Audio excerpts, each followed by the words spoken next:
Presented by SMS Dhamal।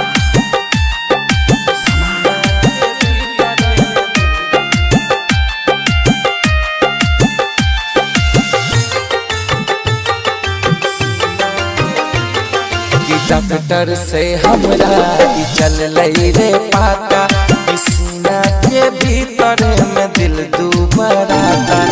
Doctor से हमरा चल रे पाता, सीना के भीतर में दिल दुबराता। न जाने कौन कारण उतर लगनाता, कि जब आवे याद अपने आप रोवाता। कि डॉक्टर से हमरा चल रे पाता, सीना के भीतर में दिल दुबराता।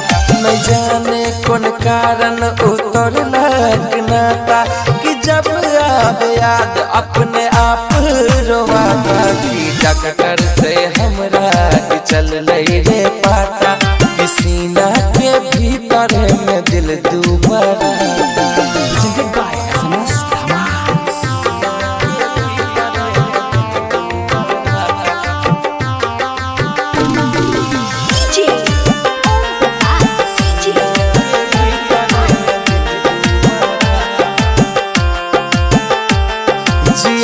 ओकरा बिना जेना जियै रे जोगी, बना के छोड़ दिलकै ओ प्यार में रोगी। जियै छी ओकरा बिना जेना जियै रे जोगी, बना के छोड़ दिलकै ओ प्यार में रोगी।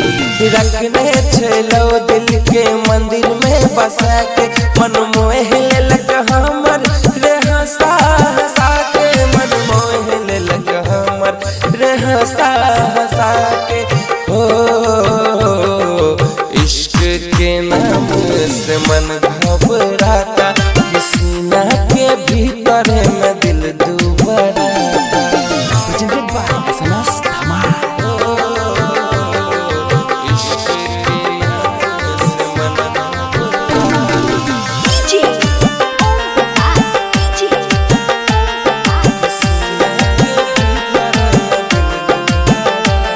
मोहब्बत के हमरा चढ़ल रे मदहोशी, वो छोड़ दिल के केकरा कहबै हम दोषी। मोहब्बत के हमरा चढ़ल रे मदहोशी, वो छोड़ दिल के केकरा कहबै हम दोषी। घुट घुट के जियै छियै रे रसल पुरिया, केलकै नै अजय अलबेला के फिक्रिया। केलकै नै मनुराना फिक्रिया। ओ कि राजा माझी के सिर मौत मंडराता, सीना के भीतर में दिल दुबराता। न जाने कौन कारण उतर लगनाता, कि जब आवे याद अपने आप रोवाता। कि डॉक्टर से हमरा चल रे पाता, सीना के भीतर में दिल दुबराता। Presented by SMS Dhamal।